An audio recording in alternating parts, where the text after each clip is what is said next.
¿Qué tal? Bienvenidos a un episodio más de su podcast con Juan Carlos Sepúlveda. El día de hoy estamos muy contentos de recibir en el estudio a Vittorio. Vittorio, ¿cómo estás? Muy bien, ¿y tú? Bienvenido. Muchas Qué gracias. gusto que hayas aceptado la invitación. Desde el primer momento me gustó la idea. Gracias, gracias. Ujú. Quiero compartirles parte de la semblanza de Vittorio. Vittorio es ingeniero en biotecnología por el Tecnológico de Monterrey, Campus Toluca, maestro en ciencias y actualmente candidato a doctor en biotecnología. Es cofundador y cervecero de 722 Brewing Company, una cervecería independiente nacida en el corazón de Toluca. Además, es cofundador de Liebitum Biotech, un laboratorio dedicado a la propagación de levaduras para la industria de la fermentación alcohólica.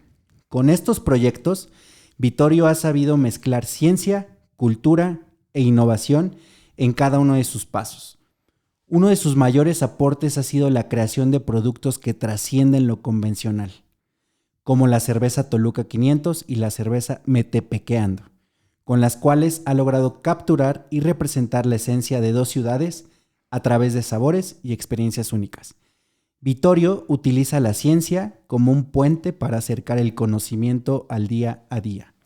En su caso, lo ha hecho a través de la cerveza, un producto que, bajo su visión, se convierte en una expresión tanto de creatividad como de precisión científica, a través de la cual une a la gente. Vittorio, nuevamente, ¿cómo estás? Buenas noches. Bastante bien, bastante motivado, contento. Gracias a todos por la invitación. Gracias a ti, cervecero, Cervecero, 100%. 100% de corazón. Eso, Ujú. chelero de corazón. Qué bueno, Vittorio. Mira, quisiera comenzar para quienes nos están escuchando y quienes nos están viendo. Digo, ya leímos parte de tu semblanza, pero a mí me llama mucho la atención saber un poco de tus orígenes. ¿De dónde vienes? ¿Qué has hecho, no sé, décadas atrás? Cuéntanos un poco de dónde viene Vittorio. Mira, yo soy nacido en Venezuela, soy venezolano de nacimiento, pero mi familia es italiana. La parte materna viene de Sicilia, una isla en el Mediterráneo perteneciente a Italia, y mi papá viene de Italia continental. Soy migrante en segunda generación, por así decirlo. Mis abuelos migraron posguerra de Sicilia a Venezuela y ahí se establecieron. Mi papá migra un poquito después y conoce a mi mamá allá en Venezuela. Y después a mí en el año 2009 me toca migrar a México, entonces por eso digo que soy migrante de segunda generación y empresario de tercera generación. Mis abuelos parte estaban empleados y también empresarios, fundaron sus propias empresas y después mi mamá también fundó su propia empresa, entonces soy emigrante más bien migrante de segunda generación y empresario de tercera generación. Así me gusta verlo. Vengo de una familia que constantemente ha estado cambiando de su sitio y ha empezado desde cero por lo menos dos veces, ¿no? Con mis abuelos y ahora con mi hermano y conmigo. ¿Hay alguna razón en particular por la cual se da esta migración que tú recuerdes que haya marcado una pauta en tu vida? Sí, yo creo que una de las cosas más rudas de emigrar y creo que ha forjado el carácter. Primero yo llegué a México a los 16 años, 16, 17 años, Muy joven. bastante joven, incluso llegué a ser, mi hermano tenía mi tutela legal en México, entonces Wow. yo creo que lo más rudo es darte cuenta que, o sea, llegas a un país, no tienes nada, o sea, absolutamente nada, o sea, ni apellido familiar que sustente algo, ni nadie que te quiera dar un crédito, como migrante ni siquiera tienes posibilidades de una tarjeta de crédito, entonces a mí lo que más me impactó, lo más rudo, realmente es eso, que empiezas de literalmente ceros. Nadie te conoce, no tienes contactos, no tienes pues alguien que te pueda prestar, aunque sea una referencia. Empiezas de cero, de nada. Conecto contigo, digo, algo no de ese tamaño, pero bueno, me ha tocado estar cambiándome en diferentes ciudades. Digo, por eso hoy tengo la oportunidad de conocerte a ti, a Pau y a Carlos. Pero justamente me haces reflexionar y me haces pensar en esta parte, ¿no? el estar terminando y comenzando ciclos nuevamente, ¿no? Es difícil. Ahora, quiero profundizar en esta parte y preguntarte, eh, ¿qué sentías en ese momento? Digo, un joven, un chavo de 15, 16 años, ¿cuáles eran tus expectativas? ¿No conocías el país previamente? Si lo conocías, no sé, ¿cómo empezaste a crear estos círculos? ¿Llegaste a hacer algo en particular, a estudiar? Sí, de hecho, yo llego a México por un tema de una reforma constitucional que se estaba dando en Venezuela en ese punto, una reforma constitucional nada favorable, incluso fue rechazada. Llego a estudiar, el TEC de Monterrey me ofreció una beca, siendo yo un muy mal estudiante en Venezuela. En Venezuela yo estaba enfocado en el deporte, hacía karate y después jugué waterpolo y ese era mi hobby, mi diversión, mi todo, ¿no? Y era muy mal estudiante, o sea, pasaba las materias con el mínimo y ya el último año antes de venirme, pues realmente no pasé 3 materias y me tocó repetir año. Entonces fui mal estudiante, pero porque estaba enfocado en el desorden. Y en el desorden y también, o sea, como parte de la edad, no un desorden malo, pero en el desorden estaba más enfocado en jugar bien waterpolo o entrenar bien karate, todo eso. Y también una parte es no sabía estudiar. Realmente, no, nunca estudiaba. Entonces pasaba con lo mínimo, me iba bien. O sea, para mí eso era bien, pasar con lo mínimo y ya. Y de enfocarme a lo que yo quería. Entonces, pues sí, eso era yo antes de México. Oye, estando en Venezuela, ¿recibes esta oferta, por llamarle de cierta forma? No, o sea, sí, mientras yo estaba, cuando se anuncia la reforma constitucional, mi mamá un poco visionaria, nos dice, mi hermano ya estaba aquí en México igual becado, estaba en Campus Toluca, por eso llegué a Toluca yo, y mi mamá me dice, oye, la verdad es que la cosa no sé cómo se vaya a poner, ve y presentas, hay examen antes o después de Semana Santa, no recuerdo exactamente cuándo era. Entonces sé que me vine antes o después de Semana Santa a México a presentar el examen de admisión y resulta que no tenía promedio para entrar al TEC de Monterrey. Sí, ahí fue la primera realidad de que el promedio se importaba. Entonces no tenía el promedio para poder ser ni siquiera candidato a presentar el examen del TEC de Monterrey. Eso es algo que poca gente sabe.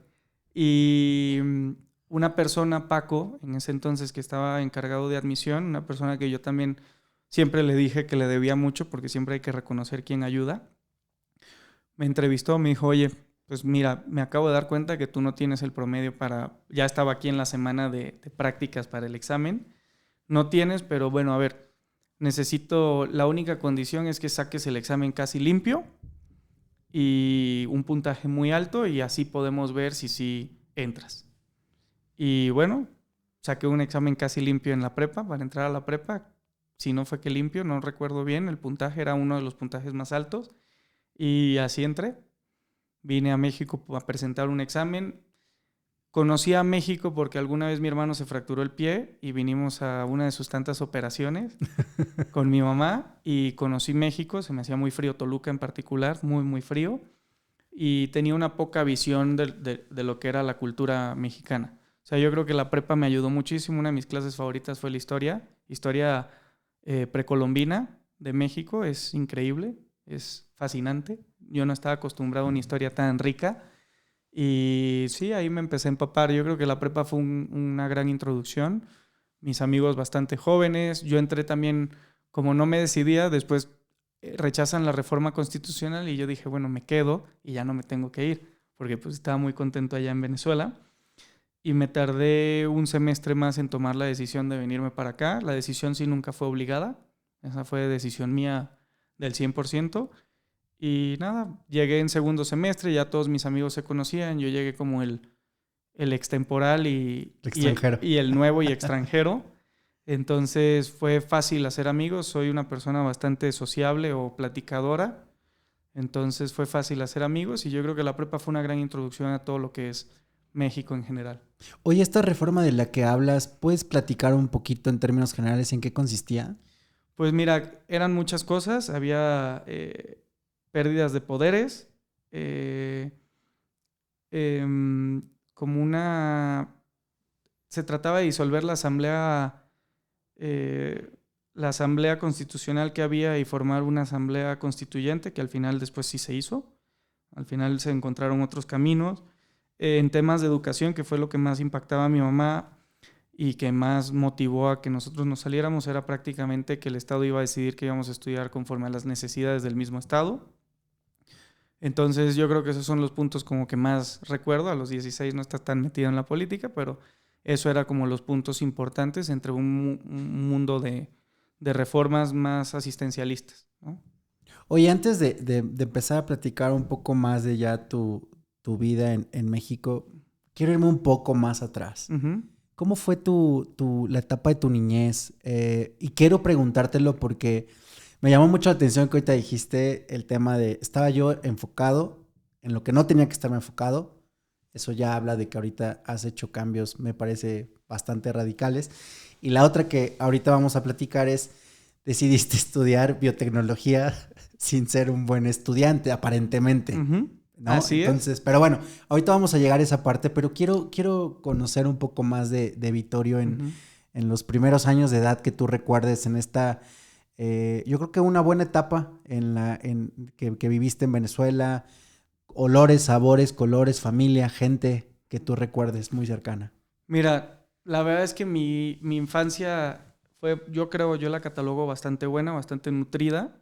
Nos tocaba casi siempre estar trabajando. Íbamos a la fábrica de mi madre y estábamos trabajando, o íbamos a la hacienda, que era también parte de la familia, y estábamos trabajando en tiempo de cosecha. Nos subíamos a la cosechadora y no la manejaba yo porque era muy pequeño, pero ahí estábamos todo el día, convivíamos con todos los capataces, con todos los que estaban en la hacienda, siempre muy involucrados.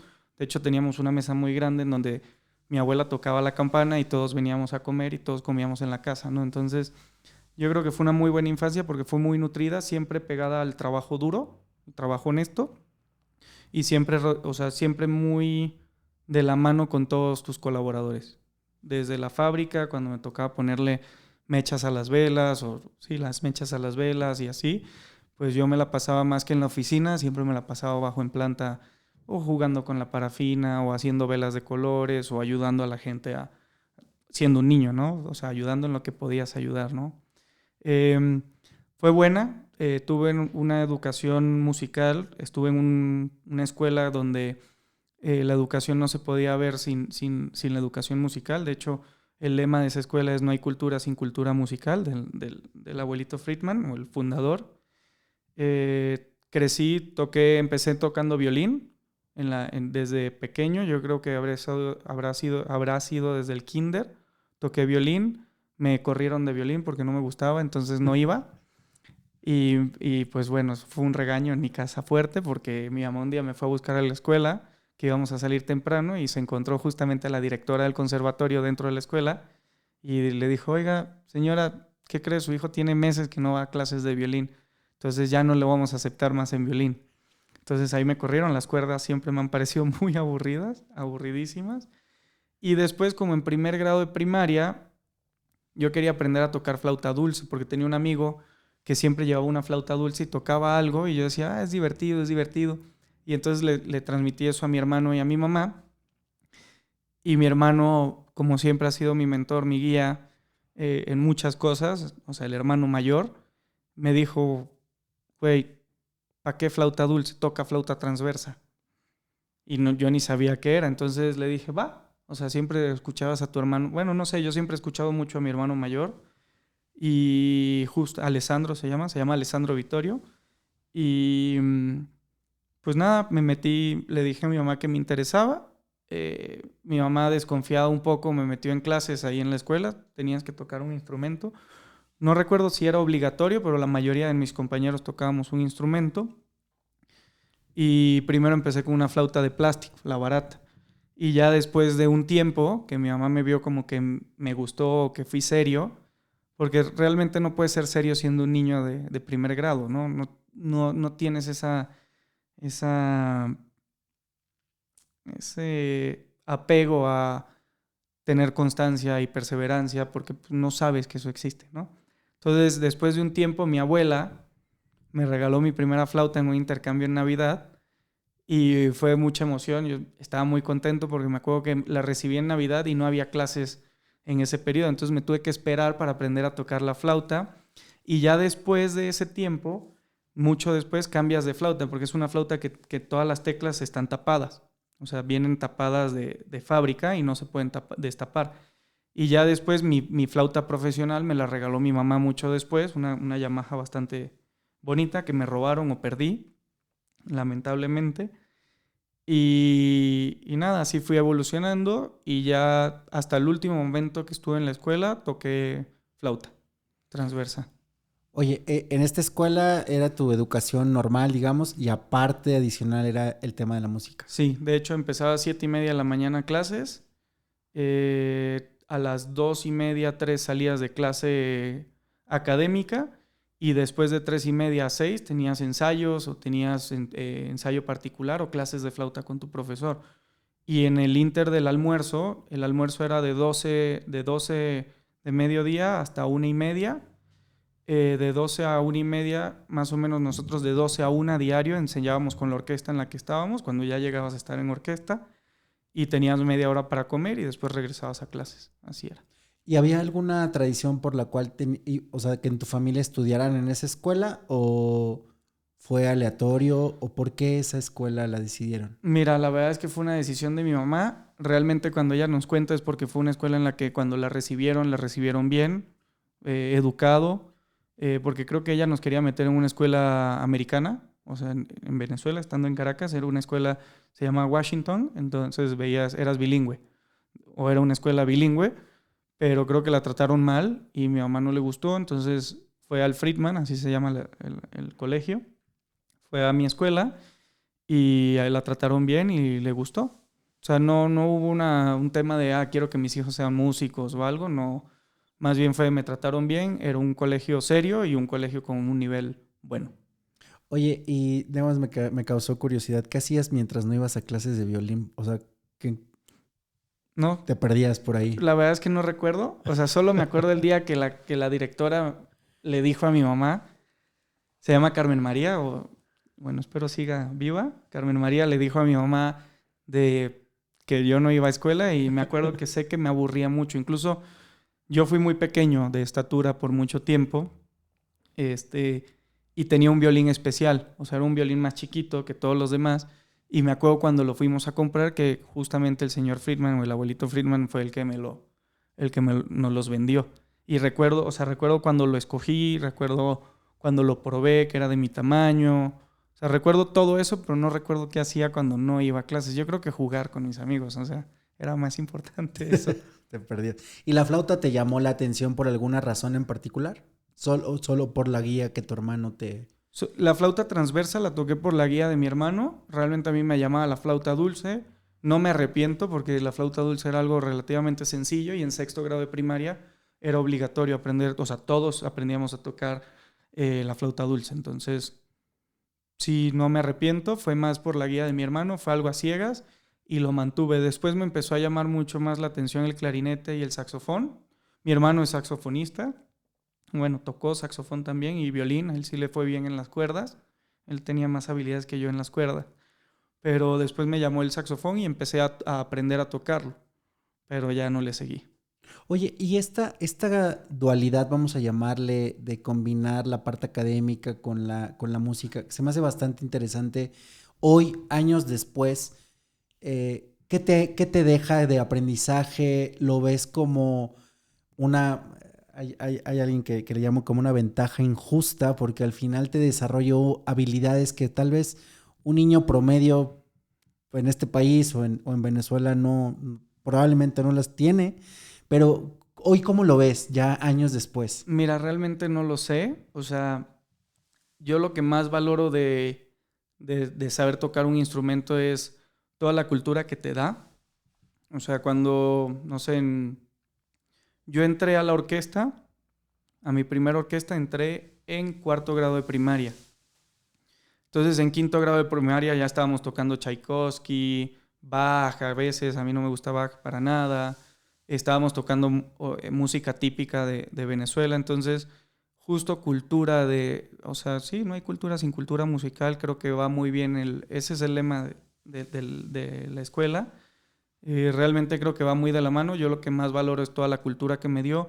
Si me dio habilidades de lectura, si me dio habilidades de cognitivas, no sé, no sabría cómo medirlos, porque nunca estuve sin ellas y después tuve la mejora, ¿sabes? O sea, no sabría si medir eso, pero a mí lo que más me gustó es el poder disfrutar la música clásica en general. Y también después en algún punto de mi vida cambié al ensamble número 2, que era como el de más grandes, y después me salí de ese ensamble y me metí al de orquesta típica, que era música tradicional venezolana, y lo disfruté muchísimo también. Entonces, también poder disfrutar una orquesta, ir a un concierto, conocer todos los instrumentos, los sonidos, o sea, eso es lo que yo más valoro de eso. Cognitivamente no sé si me dio una ventaja porque no era buen estudiante.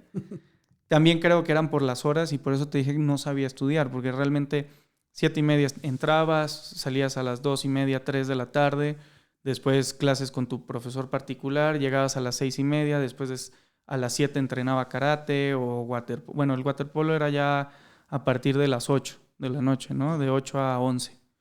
Entonces, pues realmente llegabas a la casa y cuando te sentabas tú a repasar o tenías energía para repasar, leer, internalizar el conocimiento, ¿no? Que eso es la realidad. Yo creo que nunca veía tantas veces lo mismo y después nos metíamos en clases particulares para reforzar. Entonces decía, ¿para qué voy a estudiar lo que ya he estado viendo todo el tiempo? Si ya lo vi en el salón, más en las clases, más todo, iba a los exámenes sin estudiar realmente. Y entonces no me iba tan bien. Vittorio, digo, la formación que tienes, al parecer, o bueno, pareciera que iba a ser muy natural que tú optaras por irte hacia el lado de la música, por seguir perfeccionándolo. No. Exactamente, en qué punto, o sea, lo dejas de ver, no lo ves como algo a lo cual aspiras a dedicarte y empiezas a explorar otras cosas? Wow, es una pregunta muy difícil. La verdad es que no tengo una respuesta. O sea, yo ahorita solo toco flauta cuando estoy triste o cuando estoy nostálgico o algo así. Solamente agarro la flauta o el pícolo y me pongo a tocar lo que me acuerdo de memoria, porque en algún punto perdí todas mis partituras. Entonces no sé por qué nunca lo vi como una opción de tocar, sí, de convertirme en profesional. Exacto. Músico profesional, no sé, como que esa nunca fue nuestra opción. Sí, nunca lo vi. Como que nos metieron el chip de que tenía que estudiar una carrera y bla, bla, bla. O sea, nunca llegaste más allá de esta parte de que nos comentabas de la orquesta y... No, yo creo que también va en la parte de omisión porque ya lo tienes. Y este ya era tu día. O sea, tu día a día, ¿no? Entonces, yo creo que es por omisión. Más bien como que nunca lo pensé. Más bien era, consigue puesto en una universidad, estudia una carrera, conviértete en un profesional, el chip, ¿no? Okay. Oye, la fábrica que mencionabas de tu mamá, ¿qué? Es que dijiste cosecha, luego velitas, algo así. La fábrica es de velas. Es de velas. La hacienda era de producción de granos. Y ahí pasaste la gran parte de tu infancia. Sí, bastante buena. ¿En qué parte de Venezuela? La hacienda está en estado Guárico, es una zona agrícola, y la fábrica está en una zona productiva cerca de Caracas. Uh-huh. Genial. Oye, bueno, y ahora retomando la parte que comentábamos, ¿no? Que decides hacer el examen de admisión, sacarlo casi limpio, llegar a México. Cuéntanos un poco de esta parte, cómo fueron los primeros años, lograste tener este examen, entraste, y obviamente te lo tengo que preguntar, si tú tenías esa vaga noción de que no eras un buen estudiante, ¿en qué momento decidiste que la biotecnología era lo tuyo? Mira, yo la verdad es que siempre me consideré mal estudiante. Incluso, o sea, antes de venirme para acá, también presenté en universidades allá, exámenes. Y creo que era mal estudiante porque no tenía el hábito de estudio. Pero sí teníamos, o sea, salíamos muy, muy bien formados en cálculos mentales, en castellano. Nosotros no le llamamos español, le llamamos castellano. O sea, en castellano teníamos un vocablo muy rico, nutrido, teníamos muy buena historia, estudiábamos filósofos desde Safo y Anacreonte, que era de los primeros, o de los primeros que se tiene registro, de las Odas. O sea, empezábamos muy bien, incluso estudiamos el Popol Vuh. O sea, como que creo que la educación de la República era buena, era muy buena.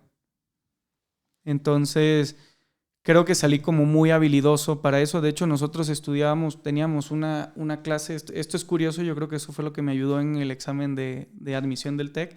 Teníamos una clase que se llamaba Aprendiendo a Pensar y era de una profesora del TEC de Monterrey. Los libros, de hecho, venían del TEC de Monterrey y era justo este tipo de habilidades, de preguntas, de analogías, de todo, o sea, como un examen de admisión.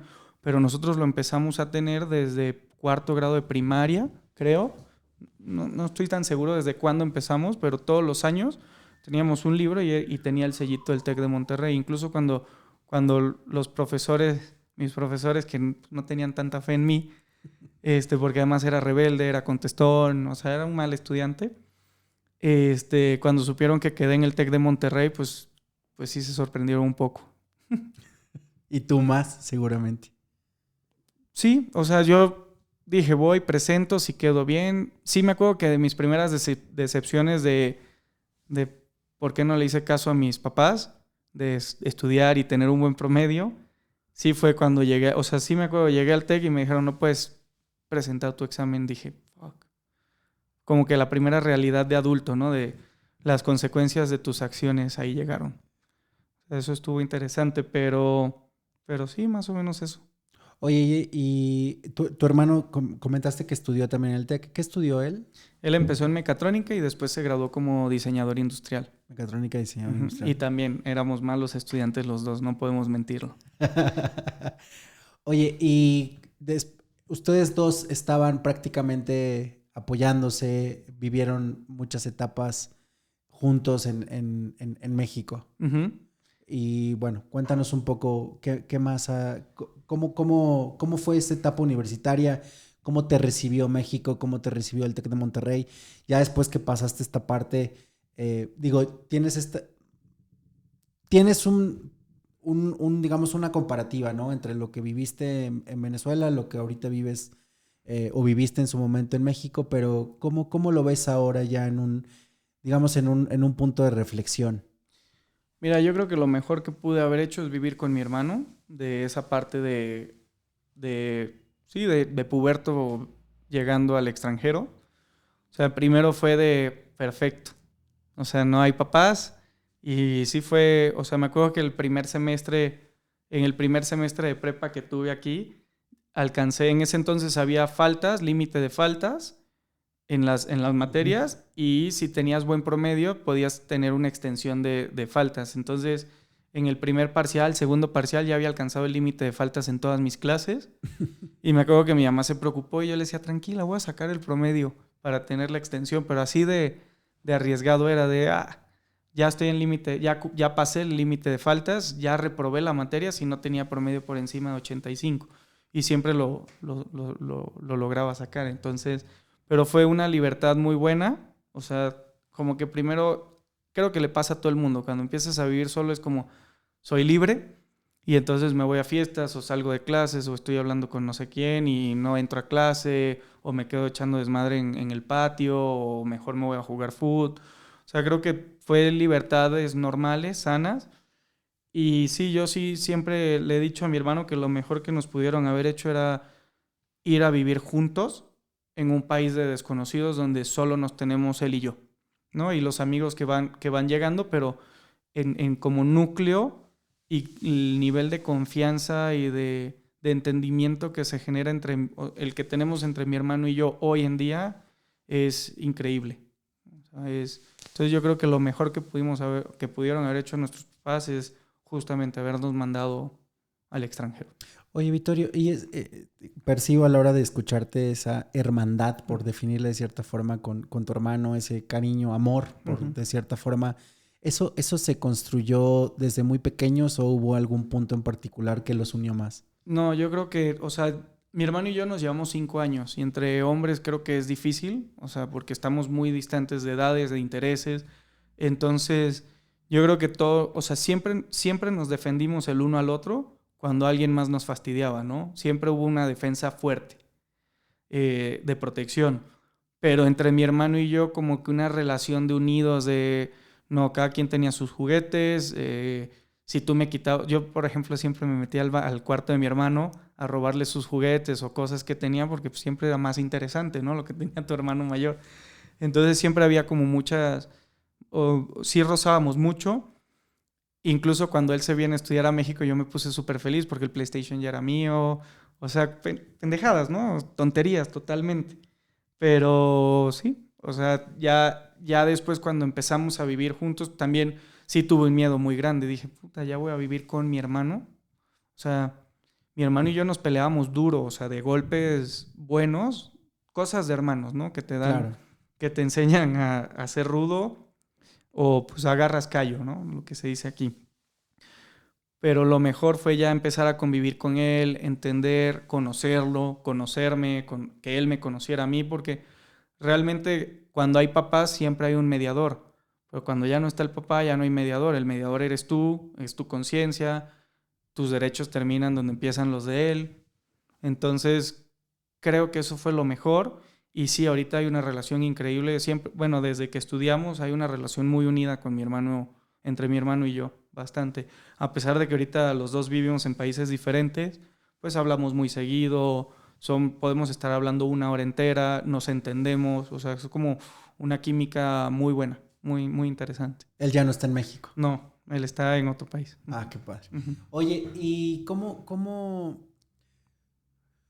lidiaste esta distancia, o sea, con tu familia, específicamente con tu mamá, que es a quien escucho que mencionas constantemente? Digo, ahorita me lo trato de imaginar, sus dos hijos, lejos de casa, en otro país, como tú mismo lo describiste, ¿no? O sea, ellos y el mundo. Entonces, ¿cómo lidió esta parte y tú cómo la lidiaste? Mira, bueno, no sé cómo mi mamá la lidió, seguro no bien, seguro fue muy difícil para ella, lo más probable. Eh, Recuerdo que sí extrañaba mucho de las comodidades de mi casa, extrañaba obviamente la familia, mi abuela, una persona muy importante también durante pues toda mi formación, porque pues mi mamá realmente trabajaba y pues mi abuela era la que si yo tenía que ir a tal lado, ella me llevaba y era la que nos alcahueteaba todo, ¿no? O sea, era la que Claro. nos consentía realmente.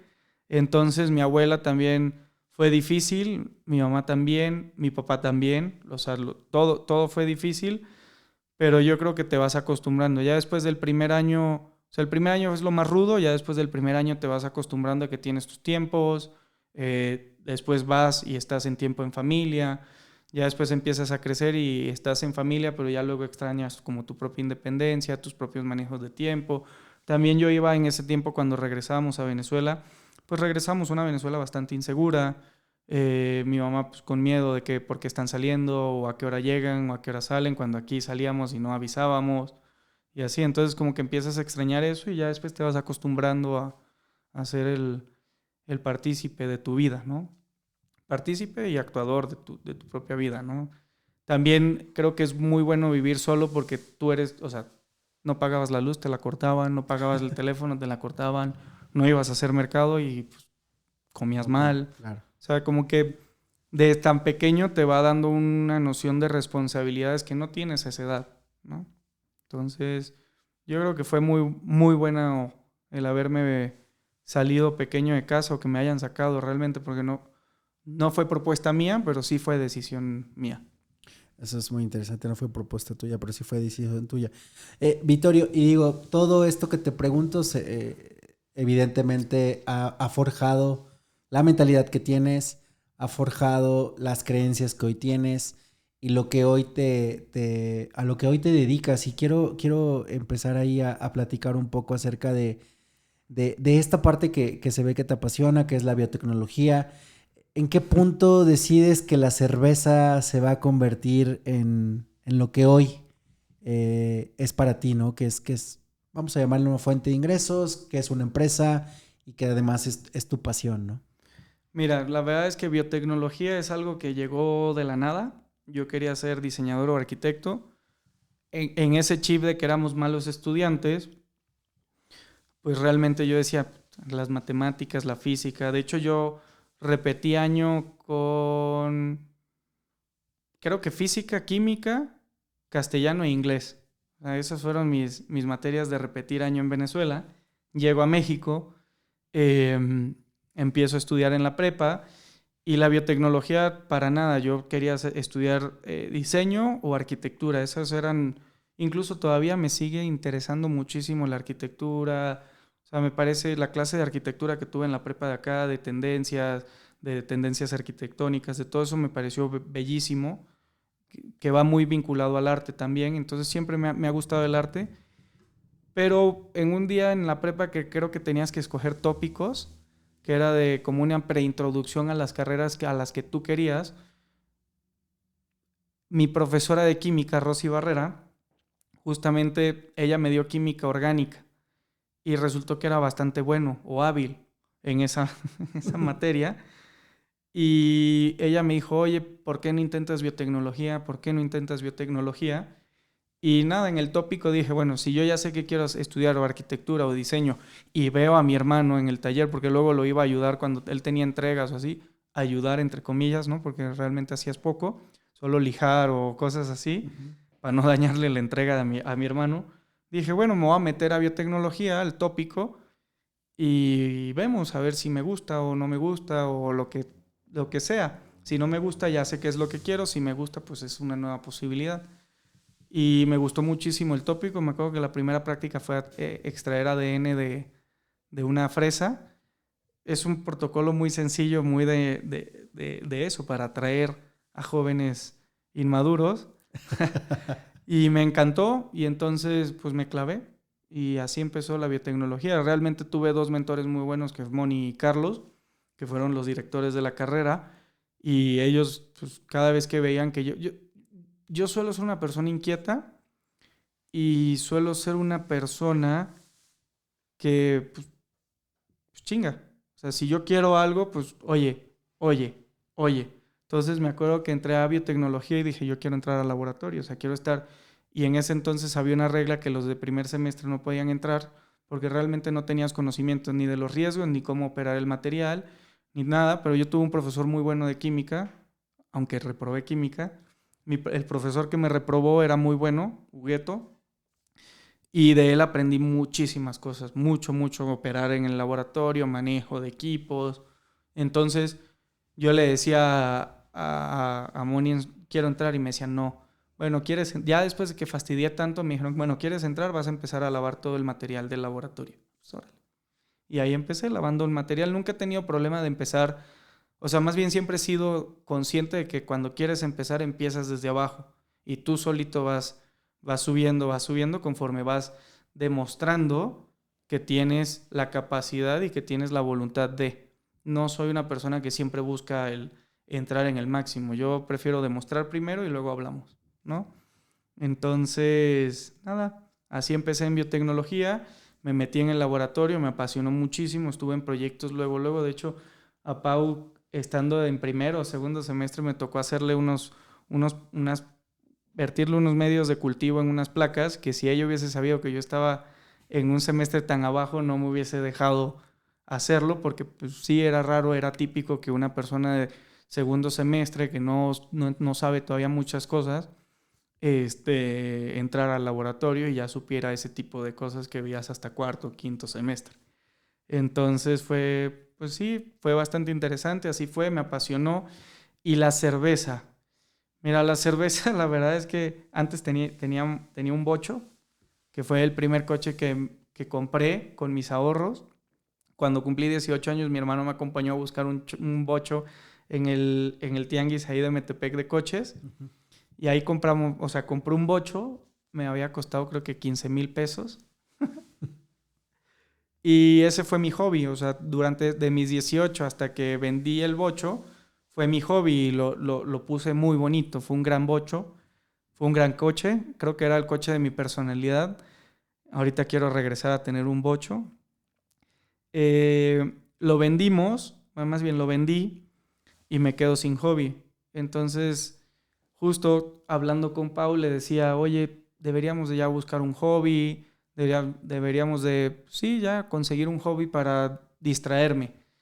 Y en ese entonces había un profesor que estaba haciendo cerveza, que se llama Julio César Fabián, y le dije, oye Julio, ¿tú sabes hacer chela? Yo quiero aprender a hacer chela, ¿me enseñas? Sí, en una hoja de papel, en una sola hoja, me dijo, mira, las enzimas funcionan así, tú tienes que moler, la siguiente vez te traigo un paquetito con ya tu receta para que la empieces a hacer y ve, órale.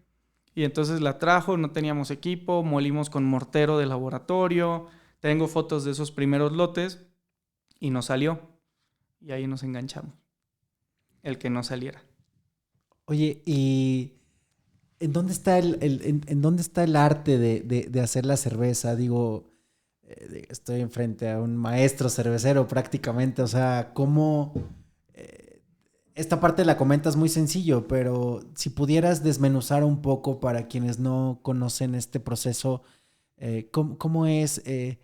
Yo te imagino así como metido, moviendo una cosa, luego otra, pero ¿cómo puedes describir este arte de hacer cerveza y qué ha significado para ti en estos años? Wow. Mira, realmente o sea, lo que más me gusta de hacer cerveza es la creatividad, pero la delicadeza al momento de. Es algo muy preciso, ¿no? Te pasas de pH, no desnaturalizas proteínas. Te queda turbia la cerveza. O sea, Tengo un amigo cervecero, Jesús, que él siempre dice, hacer cerveza es fácil, hacer una buena cerveza es difícil. Porque justo la atención a los detalles y es la expresión creativa en cada receta. O sea, desde que tú dices, yo quiero que esta cerveza sepa así, así, asá, este sabor lo voy a lograr con esta malta, este sabor lo voy a lograr con esta otra malta, esta textura con este grano, este sabor, este aroma con este lúpulo, y desde que pase de un constructo totalmente intangible hasta que ya pruebas tu primer sorbo, eso es lo que me encanta de cada día. De hecho, a mí lo que más me gusta de ser cervecero es hacer cerveza, y es lo que menos hacemos. Realmente, limpiamos más, vemos temas administrativos, todo eso, eso es lo que más se hace. Bueno, ahora tienes 722. Ujú. Digamos que es la casa de la cerveza. Platícanos un poco cómo nace, cuáles son sus orígenes de 722. ¿Por qué 722? Ok, mira, los orígenes de 722 pues son imposible mencionarlos en Pau. Realmente Pau ha estado en todo el involucrada, no solo o sea, involucrada, responsable de. Entonces creo que 722, siempre digo que el 99% es Pau, 1% nosotros, pero empezó con este hobby, con este profesor, empezó más por un tema egocéntrico, porque se me olvidó mencionar que cuando decidimos un hobby, la idea era, bueno, estamos pronto a graduar, creo que Pau ya estaba por graduarse o antes de graduarse o ya graduada, no me acuerdo, pero decíamos, bueno, como biotecnólogos prontos a egresar, vamos a dejarlo Uh-huh. en esa simplicidad, pues hacer cerveza ha de ser fácil, ¿no? Y entonces yo creo que fue un tema de que nos enganchamos por el ego de, no nos salió el primer lote, ¿cómo? Si somos biotecnólogos y tómala, ¿no? Para abajo y entonces literal fue, no nos salió el primer lote, ¿por qué? No sé, no entiendo, vamos a comprarnos libros. Porque eso sí te deja la biotecnología, encuentras las respuestas leyendo y así es, ¿no? En papers científicos, en libros. Entonces compramos el primer libro, que es Designing Great Beers, y el segundo libro fue el How to Brew. Y yo creo que fueron de los primeros libros que abrí y fue de leer desde el capítulo 1, 2, 3, o sea, completo. No de solo buscar lo que me interesaba, no, fue leer desde cero para entender. Y entonces ya empezamos o sea, fue eso, como eso de entender por qué no nos salió. Y eso fue lo que nos enganchó. Y ya después empezaron a llegar las cosas bonitas de, bueno, la creatividad, de haber entendido. O sea, tuvimos como una introducción a la cerveza bastante padre, porque fue muy leve, fue muy suave, porque fue de, bueno, y a ver, esta malta. Ya leí a qué sabe, pero realmente, o sea, ya leí los descriptores, pero realmente a qué sabe. Entonces hacíamos un lote de 5 litros de una sola malta y lo fermentábamos. o teníamos la oportunidad de hacer 2 lotes, uno con malta 2H y otro con malta Pils, uno con malta Viena y otro con malta Pale Ale, ¿no? Y entonces empezamos a aprender desde, o sea, a un muy bajo costo, a ver, bueno, la malta así sabe a esto, la malta tal sabe a esto. Y entonces fue como ir jugando e ir entendiendo para ya después poder generar, o sea, con una buena base generabas propuestas creativas. Y nada, la primera vez que empezamos, o sea, nunca vendimos cerveza hasta como después de 2 años, 3 años. Empezamos en el 2015, 16, en el 17 se vende el primer lote. O sea, de todo ese tiempo haciendo cerveza y las acumulaba. Mi hermano siempre está ahí, te lo juro. Me acuerdo que una vez le llevé una cerveza incluso embotellada en una botella comercial. Se la llevé y la destapamos y me dijo, esto sabe a mierda. O sea, ¿no? Y entonces eso era yo decía, puta, pero es que, ¿por qué? A ver, y entonces mejorar y mejorar. Después en el 2017 abrimos como nuestro primer emprendimiento, que era Julieta y Romero. Y ahí con un amigo Claudio, él me dice, güey, me voy a meter a un curso. Oye, pero ¿conoces la empresa que da el curso? Lo que sea, no.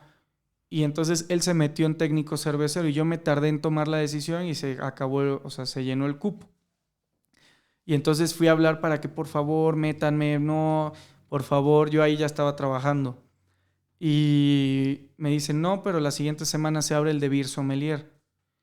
Y le dije, bueno, mándame qué incluye, porque yo quiero el de técnico cervecero. Y cuando comparé los dos como, no sé cómo se le dice, la tabla de contenido, sí, vi que el de Beer Sommelier era mucho más extenso y dije, pues va.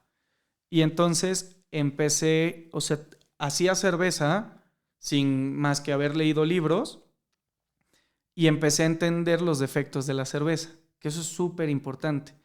Y entonces empecé a relacionar el conocimiento técnico con el conocimiento del porqué de los defectos. Y yo creo que eso nos ayudó muchísimo, ¿no? Las discusiones con Pau eran buenísimas en esa parte de, no es que sabe a esto, mira, pero prueba, ahora sabe a esto. Y siempre nos hemos bofereado muy bien. Oye, Vittorio, y para quien no ubica a Pau, ¿quién es Pau? Pau es el 99% de 722. Realmente Pau es mi novia desde hace poquito tiempo. Nada, desde hace mucho tiempo es mi novia y fue con quien empezamos 722. Ok, perfecto. Sí, para dar un poco de contexto. Vittorio, ¿por qué 722? Digo, es algo que todavía está ahí pendiente. ¿Por qué 722? Uh-huh. Y para quienes nos escuchan y no saben, ¿qué es un maestro cervecero? ¿Cómo lo podrías catalogar? ¿Todos pueden hacer cerveza? Sí, todos pueden hacer cerveza siempre y cuando esté. Hoy Gus, nuestro ayudante cervecero, justo lo mencionó, lo más importante es la pasión y el querer aprender. Todos pueden hacer cerveza. Realmente yo no me llamo maestro cervecero, yo me gusta llamarme cervecero porque no tengo una maestría en cerveza. Entonces, para mí, maestro en cervecero es quien ha dedicado recursos y tiempo para sacar una maestría, un posgrado o una licenciatura en cerveza. Realmente en Alemania se maneja eso de la licenciatura. Existen varias universidades que te dan el tema del posgrado en cerveza o licenciatura en cerveza. Entonces, para mí el maestro cervecero es una persona que destinó recursos, tiempo, dedicación para sacar un título que lo llame maestro cervecero. Pero realmente cualquiera puede hacer cerveza y eso es lo importante y eso es lo bonito del mundo. Y a mí me gusta llamarme cervecero porque yo no he invertido los recursos en tener un título que diga que soy maestro cervecero. Sí tengo una maestría, pero es en ciencias. No es es relacionada con, más no es maestría en cervecería. Pero a mí me gusta llamarme cervecero porque no me gustan tanto los títulos nobiliarios. Eso está muy bien. Oye, y me llamo, digo, ahorita que mencionaste esto de los títulos y digo, comparto contigo esto. Siempre has tenido esa curiosidad por aprender, por mantenerte vigente. Yo así lo percibo. Digo, ahorita eres candidato a doctor, lo mencionamos en tu semblanza. ¿Qué es lo que te ha motivado a seguir aprendiendo, a seguir mejorando? ¿Hay algo más que has descubierto y que te falta? ¿Qué expectativas tienes para 722 en los próximos años? Ok, va. Primero, 722. Vamos a responder esa. ¿Por qué nos llamamos 722? Porque cuando creamos 722, Pau y yo lo que buscábamos era crear la cervecería de Toluca. Efectivamente, toda la historia de la cervecería en Toluca, bueno, Toluca es una ciudad cervecera, ¿no? Empezó con la compañía cervecera Toluca y México, que después cambió de nombre a otro consorcio, pero empezó con la familia de los Graf. Es una ciudad cervecera, pero en ese entonces no conocíamos la historia cervecera de Toluca. Cuando creamos 722 lo que buscábamos era una cerveza con identidad, que la gente se sintiera orgullosa de una cervecería independiente, pequeña, una cervecería de la ciudad. Y lo que queríamos era lograr exactamente lo mismo de la Yoli en su momento. Antes, cuando yo llegué a México, me acuerdo que decían, vas a Guerrero, prueba Yoli, prueba la Yoli. ¿Pero qué es la Yoli? Es el refresco de ahí, pruébalo, ¿no? Antes, ahorita ya lo encuentras en muchos lados, pero antes sí estaba eso de, ibas a Guerrero, prueba la Yoli. O sea, y entonces como que siempre quisimos lograr eso en esta ciudad. ¿Por qué 722? Bueno, parte del trasfondo es ese, pero el llegar a 722 en ese entonces estaba de presidente Obama y habíamos leído un artículo de que la cerveza favorita de Obama era la 212. Y entonces leímos por qué se llama 212 y entendimos que era una alada y dijimos, oye, ¿y si le ponemos 722? Que sea, o sea, queremos que sea la cerveza de Toluca, queremos que haya orgullo, ¿por qué no le ponemos 722? Y entonces por eso nos llamamos Cervecería 722, por la alada de Toluca, pero el trasfondo es de que queríamos y queremos y seguimos trabajando para convertirnos en la cerveza de la ciudad. Vittorio, platícanos un poco del concepto de 722 para quien no conoce y que le encanta la cerveza o está pensando, no sé, pasar un fin de semana agradable, padre, en familia, no sé. ¿Qué concepto manejan si se puede definir de esa forma? Mira, el centro de consumo, el taproom, es un centro de consumo que es específico para ir a conocer a la persona que tienes enfrente. No somos el bar de música alta, no somos el bar rockero, somos un bar pseudo bohemio, hipsterzón, incluso, pues sí, o sea, agradable, con iluminación adecuada, música adecuada, para que la idea es conozcas el producto y esa parte que mencionaste en la introducción de llevar a la gente, o sea, juntar a la gente, es eso, o sea, es, a ver, estoy en el bar, no hay pantallas, hay 2 pantallas que siempre están apagadas, solo se prenden bajo pedido y la idea es, concéntrate, o sea, trajiste a esa persona enfrente tuyo, conócela, entiéndela y a la par vas degustando una buena cerveza con un buen alimento. Entonces somos el lugar para conocer a las personas y tener un buen ambiente de plática, eso que ya casi no se da, ¿no? Un buen ambiente para que disfrutes, te pongas al día, compartas con la persona que está enfrente, sea cual sea amigo, novia, lo que sea, pero la idea es que te enfoques en la persona que tienes enfrente, no en nada más. Y la cervecería tiene una visión interesante. De hecho, nos queremos llamar independientes porque nuestro objetivo realmente es migrar a ser una cerveza industrializada. Nosotros queremos ser una cervecería gigante, o sea, queremos ser de las cervecerías más importantes de México. Tenemos 2 competidores bastante fuertes, pero queremos llegar a ser de las cervecerías grandes de México. Nos enfocamos en hacer cerveza de alta calidad, que eso no lo mencionamos siempre porque realmente eso ya tiene que venir, es intrínseco al pagar el producto. O sea, si vas a comprar un producto es porque quieres o tienes la certeza de que es de alta calidad. Pero bueno, cerveza con un buen control de calidad, vamos a llamarlo así. Cerveza de alta bebilidad, nos interesa no que con un solo vaso ya te emborraches, sino más bien con varios vasos puedas seguir disfrutando a la persona que tienes enfrente, la reunión que tienes en la que estás con tu cerveza. Y cervezas que sí buscan traer una parte cultural mexicana, pero también mostrarte lo tradicional. Nos gusta mucho ser tradicionales en nuestro hacer de cerveza. ¿Qué tipo de cerveza podemos encontrar en 722? Buena cerveza. No. Además. Además, mira, ahorita los estilos que manejamos de línea es una India Pale Lager, que es uno de los estilos que el año pasado fueron vanguardia.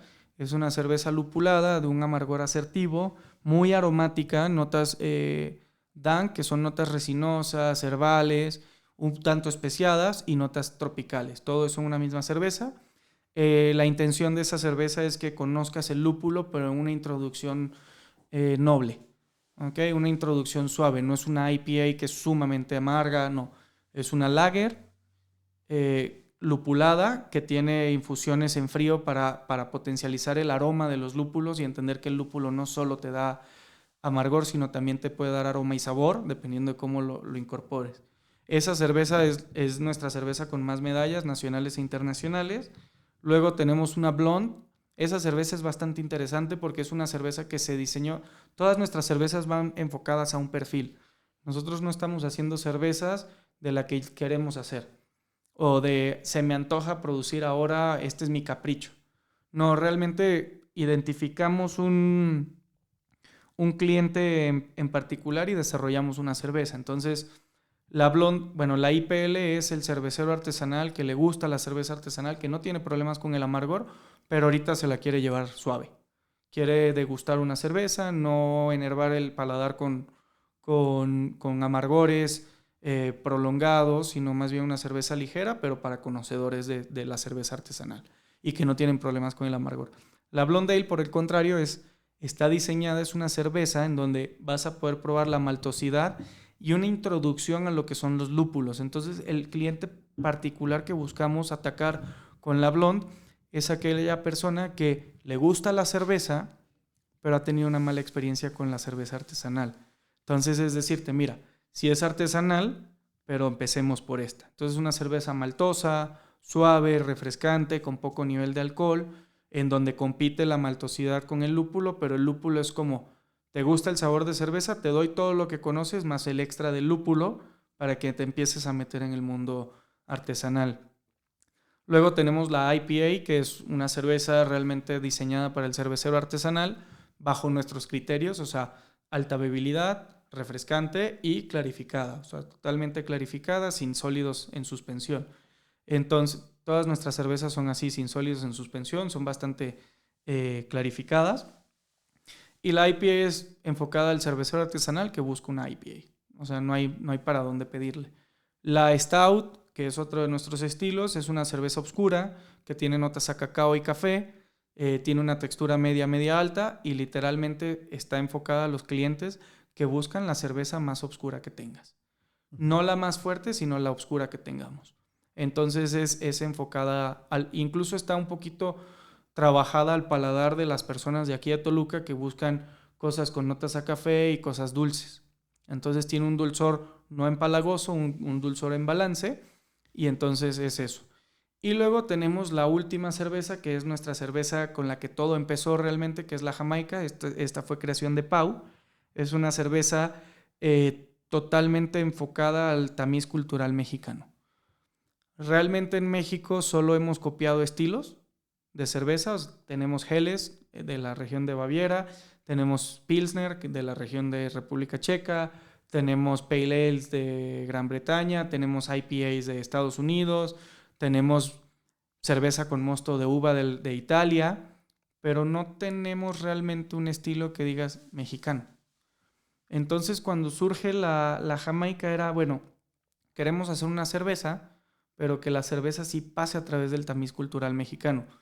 ¿Qué puede hacer, no? Pasó en nuestra mente chile, pasaron muchos ingredientes y al final Pau fue la que le apostó a la Jamaica totalmente y dijo, bueno, todos los mexicanos consumimos Jamaica. Claro. Y está en la mesa de todos los hogares. Todas las familias. Exactamente. Incluso a mí fue algo cuando mi mamá llevó agua de Jamaica a Venezuela y la probé por primera vez, fue algo que me gustó muchísimo. Era algo totalmente desconocido. Entonces, pues literal fue diseñar una cerveza en donde la Jamaica fuera el protagonista principal de la cerveza. Y es una cerveza un poco complicada porque de hecho entra en las categorías de cervezas experimentales. Cuando una cerveza entra en una categoría de cervezas experimentales es porque no cabe O sea, la descripción de la cerveza desde el proceso de fabricación no entra en los cánones de los estilos ya existentes. Entonces es una cerveza que no nace con un estilo, nace con una intención de la Jamaica es el protagonista principal. Todos los granos de cebada hay que ponerlos para que soporten y den balance a una Jamaica natural, que además es ácida. Entonces la Jamaica es algo creativo, realmente es algo diferente, es algo que nunca has probado, tiene una o sea, te recuerda al ponche, te recuerda a un espumoso, te recuerda al vino tinto, pero es cerveza. Entonces es algo muy raro y todo empezó con esta cerveza porque realmente fue nuestra primera medalla internacional cuando producíamos 20 litros en plástico en una competencia profesional internacional. Entonces la Jamaica realmente fue la cerveza que nos dijo, métele galleta, si puedes. Entonces, y realmente todos los proyectos de crecimiento, de crear una fábrica formal, pues se dan, pues surgen gracias a que ganamos ese premio y que entendimos que sí podíamos. Aunque los proyectos se cayeron 4 años seguidos, los planteábamos, se caían. Los planteábamos, los replanteábamos, más bien, mejorábamos y se volvían a caer. Entonces, esas son las cervezas que puedes encontrar en el tap de línea. Luego tenemos ciertas versiones experimentales que la única regla es hacer todo lo que no hacemos de línea y aprender algo o sea, usar nuevos ingredientes, usar, sí, nuevas técnicas, o no nuevas, sino técnicas, por ejemplo, que se usan en República Checa para producir cervezas tradicionales. O sea, la regla es no hacer lo que se hace de línea, no se embotella, solo se vende en barril y se vende en nuestro tap, nada más.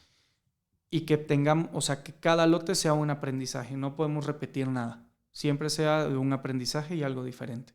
Entonces ahorita tenemos una Jamaica mezcal hecha con espadín, tenemos una stout con coco tostado y miel de maple y tenemos una stout con café, que esa también bastante interesante, con un café mexicano de Oaxaca, justamente de una empresa tostadora de un amigo de nosotros que fue mi profesor en la parte de cerveza, que se llama Mutante.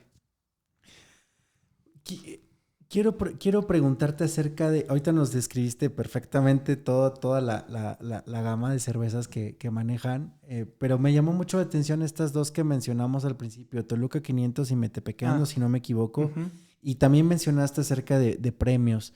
¿Puedes compartirnos un poco acerca de esto? ¿Cómo lograron esto? ¿Y qué significó en esta etapa para ustedes de empresarios? Toluca 500 fue uno de los retos más grandes que hemos hecho porque nos acababa de llegar la planta, no teníamos un dominio total de cómo operar el equipo eficientemente y bien. Toluca 500 surge hace muchos años. Una de mis mejores amigas de la universidad tenía cercanía con un presidente municipal de Toluca. Y entonces un día lo llevó a nuestro primer emprendimiento, que era un barcito de ¿cuántos metros cuadrados tenía? 40, de 40 metros cuadrados. Y era una beer boutique, solo se vendía cerveza mexicana. Yo creo que siempre hay que apoyar lo nacional. Siempre hay que apoyar lo nacional realmente, pero bueno. Y llevó a esta persona y decía, bueno, es que nos empezó a platicar de la historia cervecera, él es muy asiduo a la historia de la ciudad, y nos decía, quiero crear el Festival de la Toluca 500. Oye, ¿pero por qué? Pues porque es los 500 años desde que los españoles tuvieron contacto con los matlacincas y todo eso. Y ya, ahí quedó, les dijimos, sí, nosotros participamos, o sea, avísanos y participamos. Y ya, después llega pandemia y pues eso se quedó en una plática. Terminando la pandemia o casi terminando la pandemia, nos llaman del Departamento de Cultura. Oye, Vittorio, que si puedes asistir a una reunión para ver lo de Toluca 500. Pues órale, vamos Pau y yo, nos sentamos y resulta que ya no había tiempo para hacer un festival como estaba pensado, pero sí querían cerrar con una cerveza que conmemorara los 500 años de Toluca. Qué padre. Entonces se nos dio la encomienda a nosotros Y literal era una encomienda que era... Ahí viene una de las lecciones de empresario que aprendimos a la mala y a la brava. Pero bueno, se nos dio la encomienda a nosotros y nosotros dijimos, no, espérame. Si quieren que hagamos una cerveza de Toluca, pues hay que juntar a todos los cerveceros independientes de Toluca y que entre todos se proponga. Entonces, pues se propuso, hablamos con el cronista de la ciudad, nos empezó a explicar. Era una cerveza, una Viena. La idea el constructo de esta cerveza era representar en un producto ese intercambio cultural o ese choque cultural entre la cultura mexicana, prehispánica además, y la cultura española, europea, colonial. Entonces, pues fue un estilo Viena, que bien sabemos México es reconocido por hacer las mejores Vienas a nivel mundial y que además se empezó a producir porque llegaron gracias a Maximiliano de Habsburgo. Entonces fue esa parte europea con amaranto y maíz rojo, que es la parte colonial. Entonces se mezcló en un estilo y se hizo una Viena con amaranto y maíz rojo. ¿Qué ingredientes puedes repetir? Amaranto, maíz rojo y cebada para hacer una Viena. Después de todo este estudio, todo este análisis, en eso resultó. En eso resultó. Y entonces entre todos los cerveceros nos unimos, pusimos nosotros el dinero, no salió dinero de las entidades municipales, todo fue puesto por nosotros, se dividió la producción y se distribuyó. Y ahí fue uno de mis primeros errores, porque yo dividí el 50% de mi capacidad productiva mensual entre 9 personas.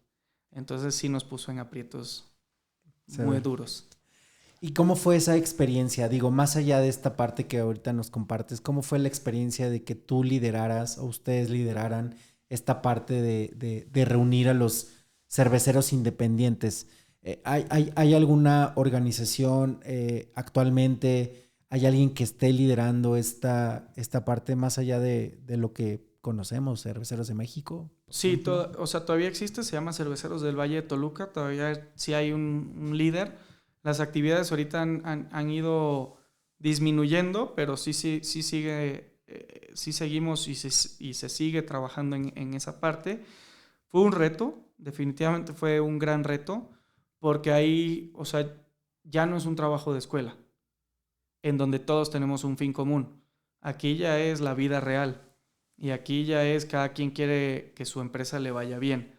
Entonces, sí nos tocó ver partes de cervecerías que pues querían quedarse ellos con la galleta cuando ya se estaba dividiendo. O sea, no era algo que nos quedamos nosotros. Incluso hasta nos fue muy mal a nosotros. O sea, fue una mala decisión porque nos afectó financieramente hablando muy fuerte. O sea, desplazar el 50% de tu capacidad productiva y tú quedarte solo con un noveno de ese 50% es complicado, pero sí fue rudo, pero al final los apasionados hacia la cerveza y los cerveceros sí tienen una cohesión muy simple, muy sencilla, que es vamos a hacer cerveza y vamos a hacer cerveza juntos. Entonces ya después de que pasamos ese brinco en el que los dueños de algunas cervecerías querían brincarse todo eso para ellos quedarse con el 100% de la producción, y desplazar a los demás y solo como invitarlos, pues realmente después de brincar ese obstáculo fue bueno. ¿Y qué se necesita? Pues mano firme. O sea, se necesita mano firme, manejar muy bien las relaciones, sobre todo con quien estábamos haciendo los acuerdos. Entonces fue muy rudo, pero yo creo que fue una gran experiencia y era una gran cerveza. Realmente estaba muy buena. ¿Ya no se produce? No, de hecho se produjeron lotes finitos y eran por un tiempo en particular. ¿Y se puede volver a producir o ya es algo tipo de acuerdo que no se produzca? No, más bien se podría volver a producir, solamente hay que estar las 9 cervecerías, 10 cervecerías que estuvimos involucradas. O sea, eso sí somos una, o sea, si damos nuestra palabra es para cumplirla, entonces solo se podría volver a hacer si las 9 cervecerías se unen y se vuelve a generar. ¿Y Metepequeando es algo similar? Metepequeando es algo que fue como la versión remasterizada y aprendida, lecciones aprendidas. Realmente no fue hacerla, o sea, no fue con el mismo tiempo, de que tuvimos para la otra. No pudimos hablar con el cronista de Metepec, pudimos sacar algunas cosas y realmente fue adaptar una cerveza que ya teníamos nosotros de línea y adaptarla con esa parte del tamiz cultural. Y esa cerveza es algo muy padre, esa cerveza la queremos hacer y en esta no está la complejidad de 9 cervecerías diferentes. Esto ya fue independiente. Esto fue independiente porque era un proyecto a menor escala. Y realmente esta cerveza es una cerveza stout con maíz tatemado. Entonces, pues bueno, sabemos desde la historia prehispánica mexicana que el maíz tiene hasta pues no ámpulas, sino tiene más bien nexos con las deidades. Y entonces quisimos, bueno, ¿qué podemos adaptar de algo que está en México? El maíz y maíz tatemado para que pueda expresarse. Si le metíamos maíz sencillo, maíz blanco, maíz amarillo a un stout, pues le iba a ganar y iba a ser una cerveza mucho más suave. Entonces hicimos un extracto nosotros de el totomostle, del maíz tostado, o sea, todo se molió, se hizo un extracto y ese extracto se le agregó. Entonces era una cerveza bastante interesante y realmente era un stout que olía a maíz tatemado. O sea, sabía a maíz tatemado y olía a maíz tatemado. Ahorita que mencionabas esto me imaginaba, o sea, realmente hacen así el proceso, o sea, toda esta parte de la materia prima, van haciendo mezclas, van probando uno con otro ingredientes, sí, quítale, súbele, cantidades, realmente van ajustando una receta. Sí. O sea, hay una base y ya después vienen los complementos. Exacto, de hecho, incluso cuando no tenemos idea de cómo van a reaccionar esa mezcla, agarramos el grano molido, una prensa francesa de café, molemos el grano, agarramos agua caliente, mezclamos los granos, nos sentamos Pau, Gus, Fer, yo, Pau, todos los que estén involucrados porque las opiniones siempre suman, siempre y cuando sean constructivas. Y entonces nos sentamos todos en una mesa, hacemos la mezcla de las maltas, las dejamos reaccionar 30 minutos con agua caliente como si fuera un pseudo macerado, pero rápido. Filtramos con la prensa francesa, filtramos los granos y servimos en cada copa. Y lo que tenemos es una introducción, noción, visión simple de lo que va a ser el mosto. Y de ahí ya nos vamos haciendo la idea. Ya. Y se lee mucho antes de, o sea, si vamos a usar un nuevo lúpulo, leemos, consultamos a nuestros proveedores, que son los expertos, pedimos consejo, llamamos a otras cervecerías. El mundo cervecero, y es lo bello del mundo cervecero, es que es muy compartido. No hay una competencia, porque sí hay competencia, pero solo por cada vez superarnos, o sea, irnos superando como gremio en general. Entonces llamamos a un cervecero, oye, güey, ¿cómo hiciste tú esto? Pues yo lo hago así, así, así, esto fue lo que yo aprendí. O sea, como que sí hay competencia, sí hay secreto en algunas cosas, pero en lo que es técnicas, experiencias y todo, nunca es muy compartido. Y eso es lo bonito de la industria cervecera. Obviamente hay excepciones a su regla como en todo, pero lo bonito de la industria cervecera es qué tan compartida es. Qué genial, y es un dato muy, muy curioso. Vittorio, vamos a ir cerrando, pero antes de ir cerrando, quiero hacerte varias preguntas rápidas, porque para seguir descubriendo parte de esto que nos has compartido hoy, y quiero comenzar con, ¿qué es la vulnerabilidad para ti? Pregunta complicada, muy difícil. La vulnerabilidad yo creo que es poca preparación. Sí, la vulnerabilidad es una poca preparación en todos los sentidos. Si tú inviertes en prepararte, en conocer, en ser una mejor persona, realmente la vulnerabilidad se va haciendo más pequeña. Incluso cuando hemos tenido retos grandísimos de que no sabemos qué hacer, solo la constancia de pararnos temprano, saber cómo vamos a sacar adelante las cosas, te hace menos vulnerable. No menos consciente, pero sí menos vulnerable. Justamente la segunda va en función de esto. ¿Qué es lo que te hace levantarte todas las mañanas con la misma pasión cervecera? Aprender cosas. O sea, aprender cosas y sí somos muy conscientes en 722 con que debemos de siempre mejorar las condiciones de nuestro entorno.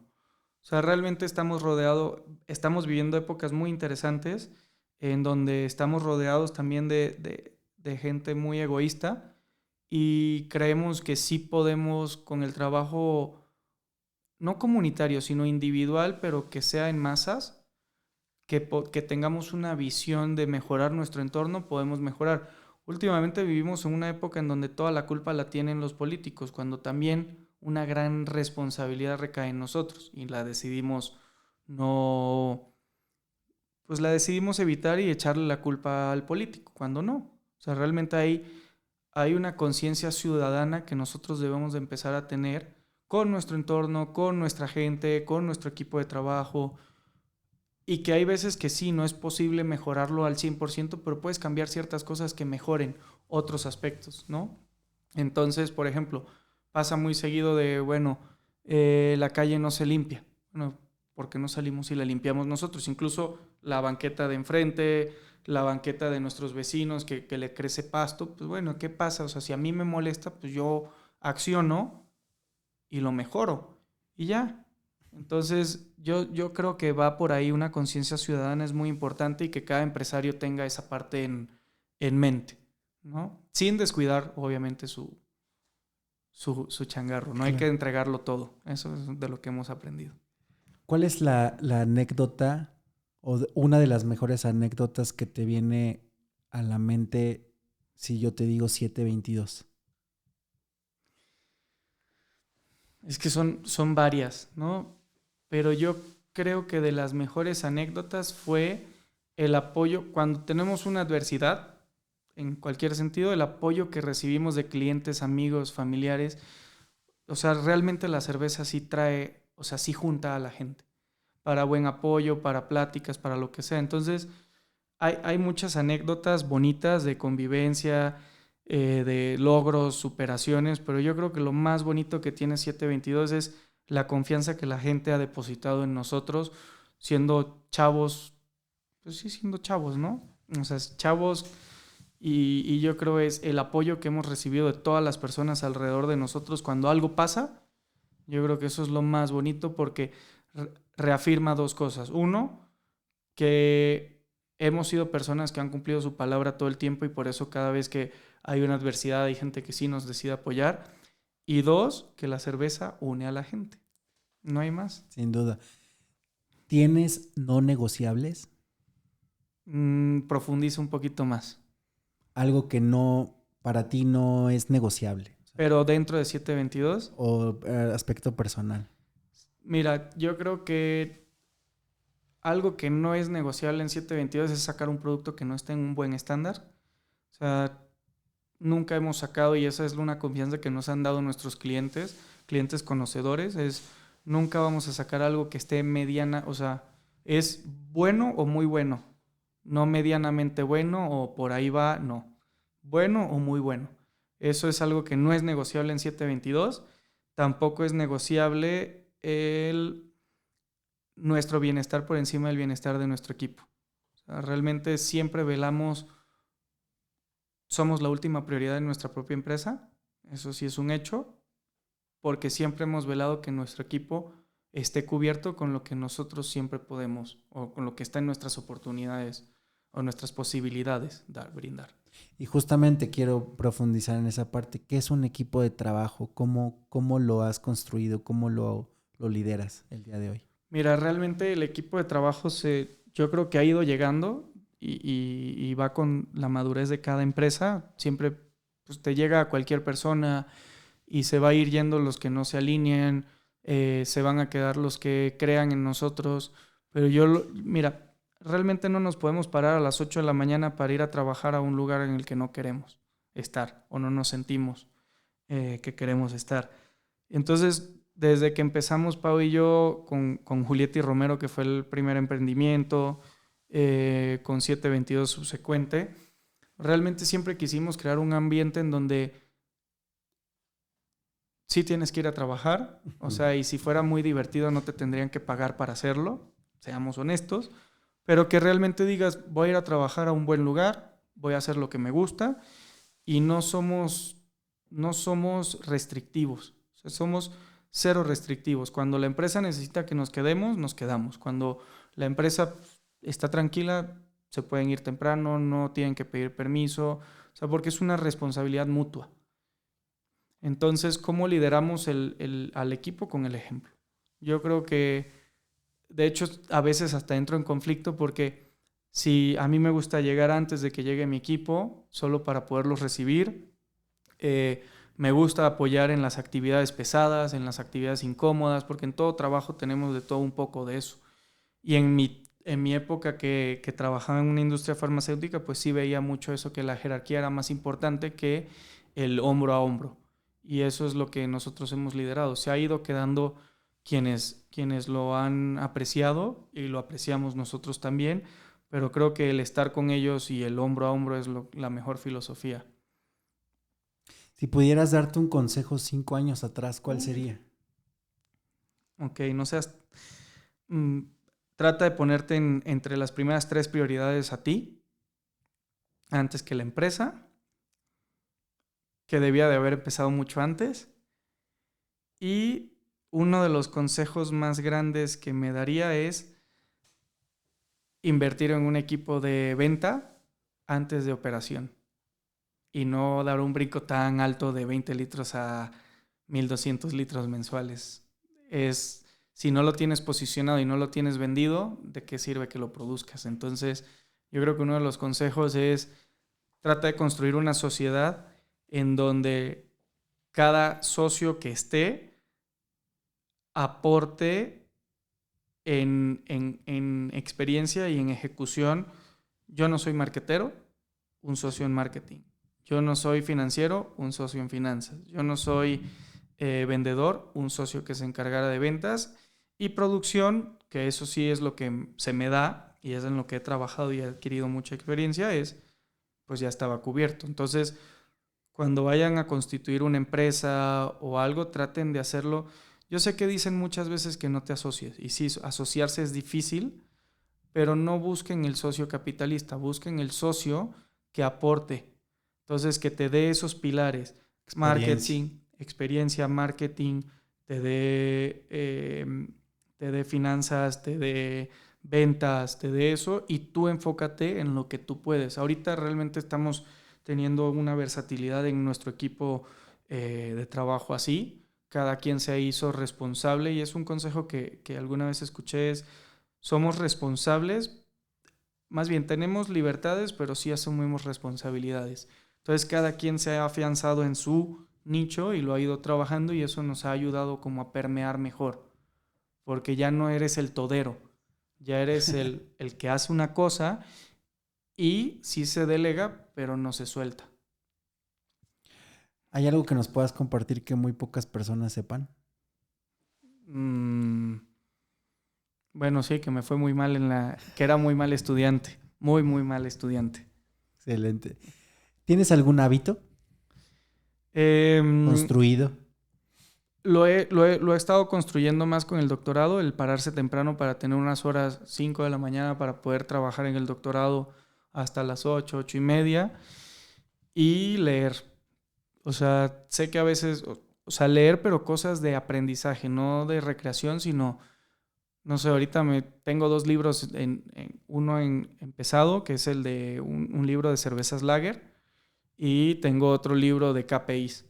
Entonces creo que un hábito bueno es leer, pero buscar lo que quieras. O sea, si quieres recreativo, leer recreativo porque te ayuda a ponerle un fin a tu día y empezar a tener una distracción, o leer para seguir aprendiendo. O sea, yo creo que buscar cursos para aprender o registrarte en una universidad, o sea, sí, en una universidad para un diplomado, para algo, también lo puedes empezar desde antes, leer, y si para ti es importante la formalidad del papel, pues ya después te inscribes, pero no es necesario esperar a que alguien te explique un tema al que quieres aprender. Lo puedes hacer tú. Vittorio, y ya por último, ¿cómo conceptualizas o podrías definir el éxito? Hay una frase muy buena en emprendimiento que es el éxito no es de la noche a la mañana. Bueno, no es la frase, lo voy a decir en lo que es para mí el éxito, es constancia y perseverancia. La suma de constancia más perseverancia te van a llevar en algún punto al éxito, pero eso no puede ser inmediato. Y a veces nos frustra. A mí me parece frustrante de que en redes sociales ves éxitos como si fueran de la noche a la mañana, pero la realidad es que no son. Son de 10 años, 5 años de trabajo con perseverancia y constancia. Entonces, para mí el éxito es perseverancia y constancia, y en algún punto te llegarán al éxito. Tal vez nunca te han hecho esta pregunta y ojalá tengas una respuesta, pero me llamó mucho la atención esto. Si tú te pudieras comparar con alguna de las cervezas que nos describiste hace unos minutos, ¿cuál sería y por qué? Te voy a decir por qué. Me llamó mucha atención la forma en la que describiste la cerveza. Colores, sabores, texturas, aromas, etcétera. ¿Te identificas con alguna? O sea, es que identificarse con una cerveza o sea, hay cervezas que me gustan más que otras dependiendo del ambiente, de la temporada, el calor, noche y eso, pero identificarme con una cerveza, no lo sé. O sea, yo creo, no podría responder, no tengo una respuesta. O sea, es que nunca he trasladado mi carácter, mi forma de pensar hacia ingredientes. Está difícil, no sabría qué cerveza me parecería. Seguramente tienes un poco de cada una de ellas, sin duda alguna. Seguro, pero no compararme con una, no. Complicado. Sí, seguramente es complicado. Yo fuera de micrófono te voy a decir con cuál. Eso. Vas. Vittorio, ha sido extraordinario poder platicar contigo. La verdad es que eres una persona que irradia pasión por lo que hace. Estás construyendo muchas cosas muy interesantes. Ya teníamos muchas ganas de tenerte aquí en el estudio, de platicar contigo. Seguramente el tiempo se queda corto con todas las cosas que nos puedes compartir. Te agradezco tu tiempo y bueno, te cedo estos últimos minutos para que nos invites a conocer 722, si hay redes sociales donde la gente te puede continuar la charla, conocer más acerca de la cerveza. Estos minutos son tuyos. Súper, pues a todos gracias por el tiempo, por escucharnos, por si se quedaron conectados escuchando todo el podcast. Muchas gracias. Realmente no los conozco o espero sí conocerlos, pero gracias. Creo que el éxito de 722 no ha sido el trabajo de pocos, más bien ha sido el apoyo de muchos. Y bueno, nos pueden conocer en redes sociales a través de Instagram, Facebook. Se llama 722 Brewing Co., es el de la fábrica, o 722 Taproom, el del restaurante. Todo escrito en letras, no es con número, es 722 escrito. Los invitamos a que puedan ir a probar alguna de nuestras cervezas. Si no están en Toluca o no tienen pensado, nos pueden escribir en Instagram y les podemos mandar cervezas a domicilio o por paquetería. Y nada, la verdad es que nos gustaría que pasen a 722 a probar cerveza y a que conozcan a la persona que quieran llevar a 722. Si quieren ir solos también, somos muy buenos en pláticas de barra, entonces también pueden ir solos, pero la idea es que conozcan a la persona que tengan enfrente, seamos nosotros o sea una persona que tiene muchas ganas de llevar y conocer. Es un gran ambiente, somos apasionados por la calidad, por la buena cerveza y por brindarte un gran espacio. Excelente, Vittorio. Muchísimas gracias. Gracias, Carlos, por recibirnos una vez más aquí en el estudio. Carlos haciendo magia detrás de cámaras y micrófonos. Y nuevamente agradecerte a ti el tiempo, el espacio. Me va a dar mucho gusto visitar nuevamente 722. Eso. Las veces que he ido ha sido una experiencia extraordinaria y por ahí tenemos pendiente llevar a muchos más para que conozcan esta extraordinaria cerveza que se produce aquí y que obviamente nos has platicado pues a detalle y sobre todo la pasión con la que están haciendo las cosas. Muchas gracias, Vittorio. Muchas gracias, los esperamos. Pronto se va a sacar una nueva cerveza, entonces espero verte pronto. Claro que sí. Gracias. Por supuesto, nos vemos. Es que ya me estaba doliendo los lentes.